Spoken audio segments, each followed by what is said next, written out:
औरों से ज़्यादा खुद पर ध्यान दो। जब खुद पर ध्यान देना सीख जाओगे तो फिर देखना साध संगत जी, इंसान को कभी भी दूसरों की तरफ ध्यान नहीं देना चाहिए कि वो क्या कर रहे हैं, क्यों कर रहे हैं। और हमें हमेशा अपने खुद पर ध्यान देना चाहिए कि हम क्या कर रहे हैं, हम अच्छा कर रहे हैं या फिर बुरा कर रहे हैं। हमारे कारण किसी को कोई कष्ट तो नहीं है। इसलिए आइए हम आपको एक कहानी सुनाते हैं। पुराने समय की बात है।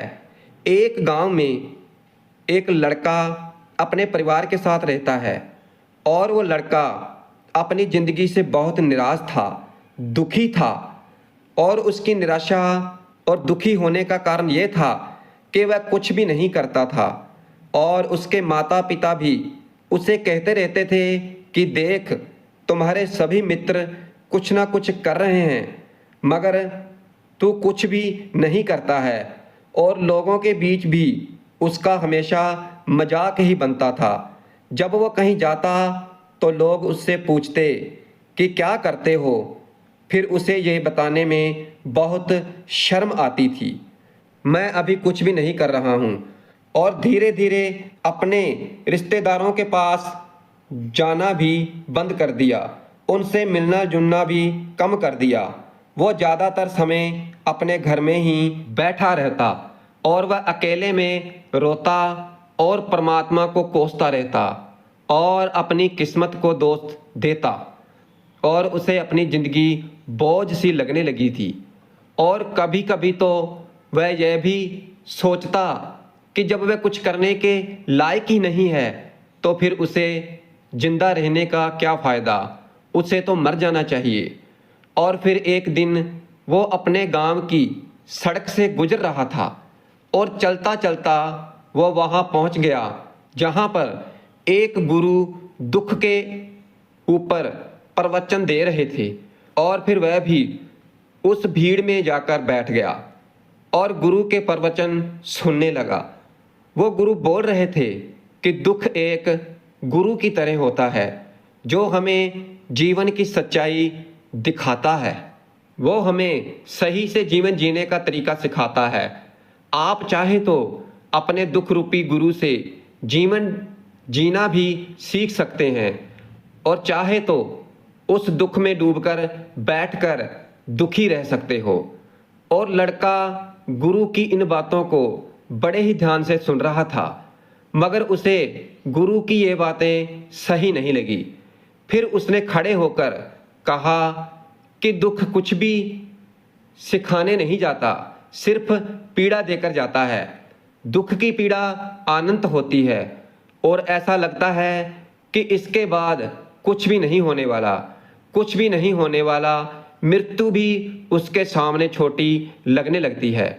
फिर गुरु ने उस लड़के को कहा कि आखिर क्या दुख है तुम्हें।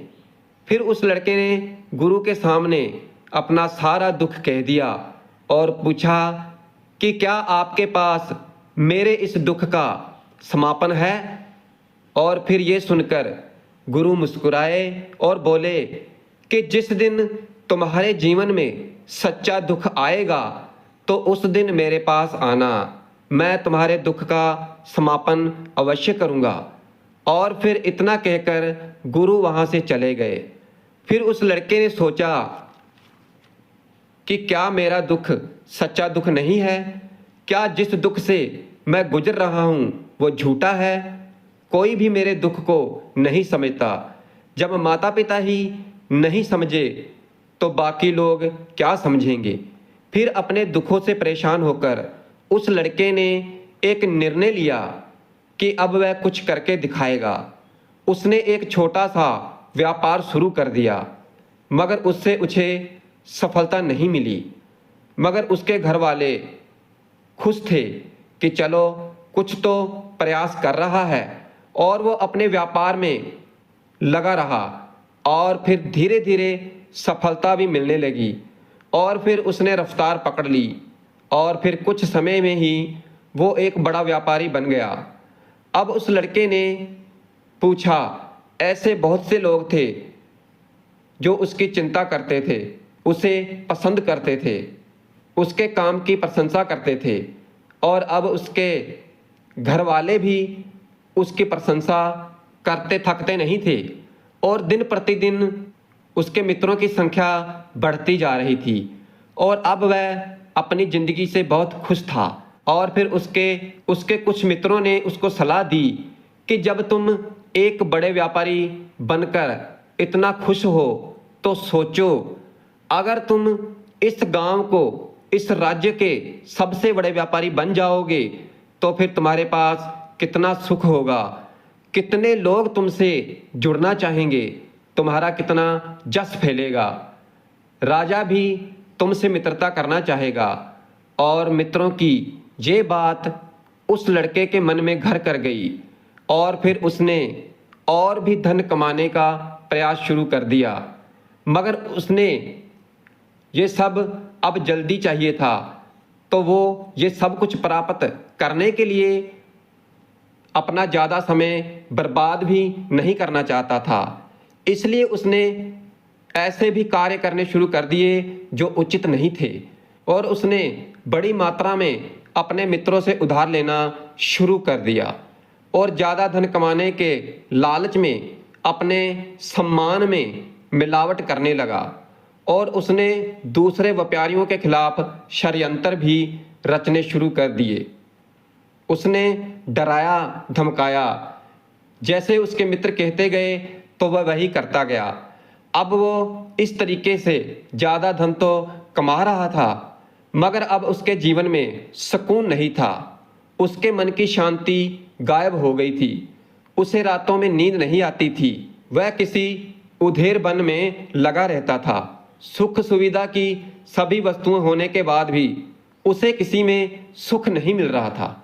एक दिन वो लड़का घोड़े पर सवार होकर कहीं जा रहा था, और तभी रास्ते में उसे गुरु का आश्रम दिखा, और फिर वो रुक गया और गुरु के पास जाकर बोला कि गुरुदेव, आपने कहा था कि जब तुम्हारे जीवन में सच्चा सुख आए तब मेरे पास आना, और मैं अब बहुत ही दुखी हूँ। मेरे रातों की नींद गायब हो गई है, मुझे कहीं सुकून नहीं मिल रहा। फिर गुरु ने कहा, जब तुम मुझे पहली बार मिले थे तो तब भी तुम दुखी थे, तो तुमने उस दुख से क्या सीखा?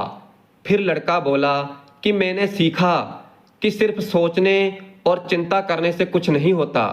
अपनी सोच को सच करने के लिए कर्म करना पड़ता है, और सिर्फ कर्म करने से ही कुछ नहीं होता। अपने कर्म को अंतिम पड़ाव तक ले जाना भी आवश्यक होता है। फिर चाहे रास्ते में कितनी भी मुश्किलें आए, मन कितना भी निराश हो, इतना ही लगे कि अब आगे कुछ नहीं होने वाला, तब भी ये मानकर चलो कि मैं जो कर रहा हूँ तो उसमें अवश्य सफल होऊंगा।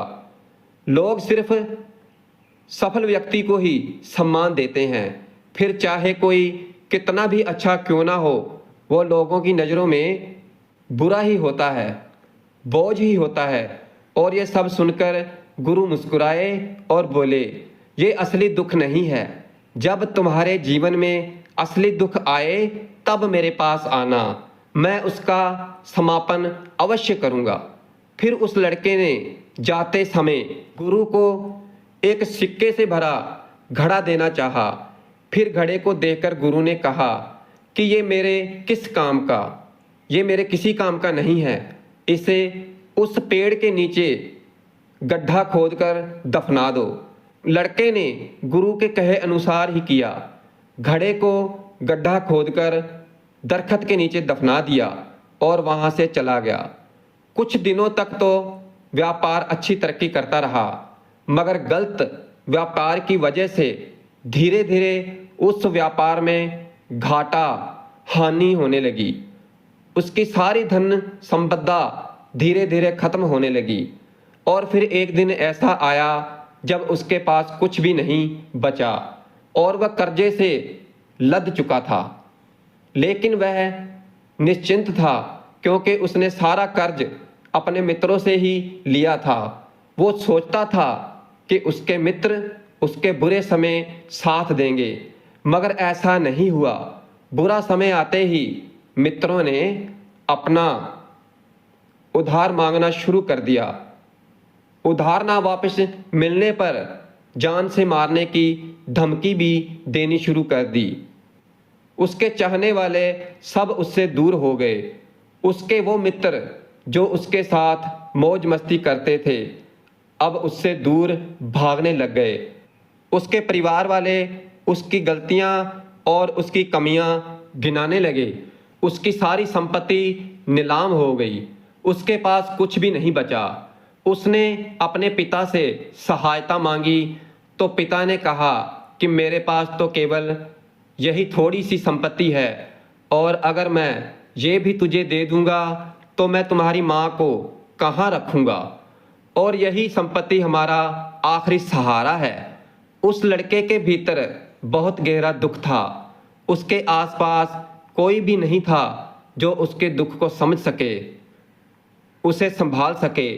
लोगों से मिले इस धक्के और विश्वासघात की वजह से वह अंतर तक टूट गया था।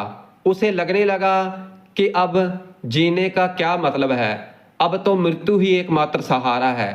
और फिर वो आत्महत्या करने के लिए पहाड़ी की तरफ चल पड़ा। और फिर तभी उसको याद आया कि गुरु ने कहा था कि जब भी तुम्हारे जीवन में असली दुख आए तब मेरे पास आना। और फिर वो लड़का गुरु के पास गया और फिर अपना सारा दुखड़ा उसने गुरु को सुना दिया। और सुनाते सुनाते उसकी आंखों में आंसू भर आए। बोला कि हे गुरुदेव, मेरे इस दुख का समापन कीजिए। गुरु ने कहा, जब तुम्हारे जीवन में असली दुख आए तब मेरे पास आना, मैं उसका समापन अवश्य करूंगा। फिर लड़के ने कहा, क्या जो अभी मेरे जीवन में जो घट रहा है तो वह दुख नहीं है? आखिर असली दुख होता क्या है? फिर गुरु ने कहा कि सबसे पहले तो तुम मुझे ये बताओ, इस दुख से क्या सीख मिली? फिर लड़के ने कहा कि गुरुदेव, मैंने सीखा कि जो लोग तुम्हारी सफलता, तुम्हारी तरक्की की वजह से हमारे जीवन में आए हैं तो वो हमें धोखा जरूर देंगे। वो बुरे समय में हमारे साथ खड़े नहीं होंगे। वो केवल अच्छे समय में हमारा फायदा उठाएंगे और बुरे समय में छोड़कर चले जाएंगे। भरोसा केवल उन्हीं लोगों पर करना चाहिए जो हमारे बुरे समय में हमारे साथ खड़े रहते हैं। मगर ऐसे लोग बहुत ही कम होते हैं, पर जिनके पास होते हैं उनकी कदर करनी चाहिए। और मैंने ये भी सीखा कि कभी भी किसी के खिलाफ षड्यंत्र नहीं रचना चाहिए और कभी लालच नहीं करना चाहिए। अपना सारा दुख और अनुभव बताने के बाद वो लड़का आंखों में आंसू भरकर गुरु के सामने बैठा रहा।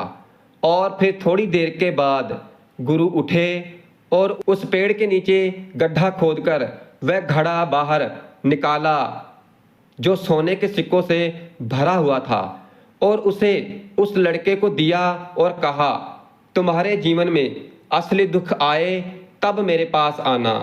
लड़के ने गुरु को धन्यवाद किया और प्रणाम करके वहां से चला गया। फिर उसने उस धन से एक छोटा सा व्यापार शुरू कर दिया और अब वह एक छोटा व्यापारी बनकर खुश था। अपनी पूरी मेहनत और ईमानदारी के साथ किया और देखते ही देखते वह फिर अपने नगर का बड़ा व्यापारी बन गया। उसका जीवन खुशियों से, सुविधाओं से भर गया। लेकिन कोई कितना भी अच्छा काम करे, दान करे, पुण्य करे, लोगों की मदद करे, लेकिन जीवन में दुख तो आते ही हैं। तो लड़के के जीवन में भी दुख आया, माता पिता की मृत्यु के रूप में। वह दोनों एक ही दिन मृत्यु को प्राप्त हो गए, क्योंकि वो लड़का अपने माता पिता से बहुत प्रेम करता था। इसलिए उसे उनकी मृत्यु से बहुत गहरा दुख पहुंचा। वो दोनों के शरीर को शमशान घाट में ले गया, वहां उनकी अंतिम क्रिया की और वहां उसने अपने माता पिता के शरीर को जलते हुए देखा तो उसका मन बेचैन हो गया। उसके अंदर बहुत से सवाल उठने लगे और वह घर वापस आया और माता पिता के घर और संपत्ति को देखा। उसके लिए उसके माता पिता हमेशा लड़ते रहते थे और आज वो लावारिस पड़ी है। आज उसकी देख रेख करने वाले, उसके लिए लड़ने वाले इस दुनिया से चले गए हैं। उसके पिता ने जो भी कमाया था, जो भी बनाया था, सब कुछ यहीं धरा का धरा रह गया था। उसका मन ऐसे अनेकों विचारों में फंसा हुआ था। उसे अंदर से अकेलापन और डर महसूस हो रहा था। उसे कुछ खालीपन सा महसूस हो रहा था। उसे लग रहा था कि कुछ तो है जिसे वह समझ नहीं पा रहा था। इसलिए वह फिर गुरु के पास गया। उसे देखते ही गुरु ने कहा, क्या जीवन में कोई दुख है? फिर लड़के ने कहा, वैसे तो जीवन में कोई दुख नहीं है गुरुदेव, सब सुख है, सब अच्छा चल रहा है। लेकिन आज मेरे माता पिता नहीं हैं इस संसार में और इस घटना ने मेरे मन को बेचैन कर दिया है। फिर गुरु ने कहा कि इसमें दुखी होने वाली कोई बात नहीं है। एक दिन तो सभी को जाना ही है, क्योंकि हमेशा ना तो कोई जीवित रहा है और ना ही रहेगा। फिर लड़के ने कहा कि क्या गुरुदेव, मैं भी मर जाऊंगा, क्योंकि मैं तो अभी जवान हूँ। फिर गुरु ने कहा, इसी भ्रम में तो सभी जी रहे हैं कि मृत्यु दूसरों को आती है, बुढ़ापा दूसरों को आता है, मगर बूढ़ों के सामने ही जवानों की मृत्यु हो जाती है, क्योंकि मृत्यु का किसी उम्र से कोई संबंध नहीं है। ये तो सबको अपना ग्रास बना लेती है। और गुरु की ये बातें घर कर गई और वह चुपचाप वहां से चला गया। मगर उसका मन अभी भी बेचैन था, अभी भी अशांत था। वो कुछ खालीपन सा महसूस कर रहा था। वो पूरे दिन अपने बारे में सोचता रहा कि वह इस दुनिया में क्यों आया है।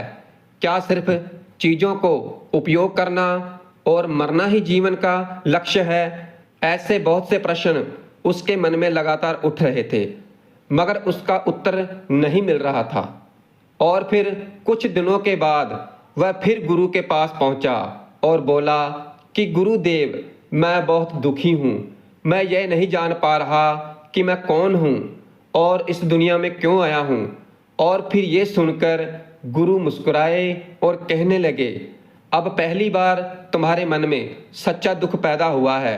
वास्तव में यही वो दुख है जो दुख कहलाने के लायक है, कि हमें पता नहीं कि हम कौन हैं, क्यों आए हैं यहाँ, करने क्या आए हैं, क्या करना है, कैसे करना है। लड़के ने कहा, गुरुदेव, आप ही मेरे इस दुख का समापन कीजिए।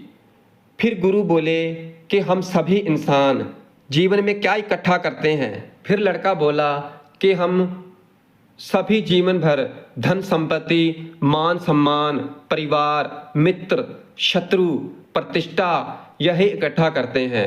फिर गुरु बोले, क्या इन इकट्ठी की गई चीज़ों में से एक भी चीज़ को साथ ले जाया जा सकता है? लड़के ने कहा, नहीं गुरुदेव। फिर गुरु ने कहा कि अब मेरे बातों को ध्यान से सुनना।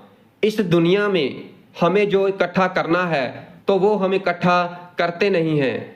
चीज़ें जो हमारे सामने होती हैं, लेकिन हम उन्हें देखने का प्रयास नहीं करते।